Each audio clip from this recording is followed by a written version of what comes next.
స్పృహ కోల్పోయి hospital bed పైన లేవలేని స్థితిలో ఉన్న పవన్ కళ్యాణ్. అందరికీ తెలిసిన విషయమే. ఎంతో కష్టపడుతూ పైకెదుగుతూ వచ్చిన వ్యక్తుల్లో పవన్ కళ్యాణ్. డిప్యూటీ సీఎంగా కూడా తన సత్తాని చాటుకున్నారు. ప్రజాసేవకే అంకితం అంటూ రాత్రింపగలు కష్టపడుతూ తన జీవితం అంకితం చేస్తున్నారు. ఒకవైపు రాజకీయాలు, మరొక వైపు సినిమాలు. ఇక సినిమాలు చేస్తేనే డబ్బుంటుంది, డబ్బుంటేనే రాజకీయాల్లో ముందుకు వెళ్ళగలం. ఈ విధంగా తను 2 పనులు చేస్తూ ఎంతగానో అలసటను పొందుతున్నారు.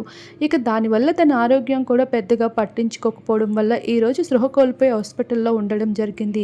ఈ విషయాన్ని తెలుసుకున్న మెగా కుటుంబం పరుగులెడుతూ వెళ్లడం జరిగింది. అయితే ఇప్పటికే తను గతంలో 2-3 సార్లు హాస్పిటల్లో ఇలానే అడ్మిట్ అవ్వాల్సి వచ్చింది. కారణం ఏంటి అనేది బయటికి చెప్పకపోయినా ఇటువంటి సమస్యలతో తను ఎంతో బాధపడుతున్నట్లు తెలియజేసుకున్నారు తన భార్య. ఈ విధంగా ప్రస్తుతం హాస్పిటల్లో ఉన్న పవన్ కళ్యాణ్ని చూసి సన్నిహితులే కాకుండా కుటుంబ సభ్యులు సైతం ఎంతో చింతిస్తున్నారు. తన ఆరోగ్యం త్వరగా కోలుకోవాలి అంటూ సోషల్ మీడియా వేదికగా కామెంట్స్ని షేర్ చేస్తున్నారు. ఇకపోతే తనకి ఎటువంటి సమస్య ఉందనే విషయం మాత్రం పూర్తిగా వెల్లడించిందే లేదు. ఎప్పుడు కూడా ఇటువంటి సంఘటనలు ఎదుర్కొంటూనే ఉంటున్నారు పవన్ గారు.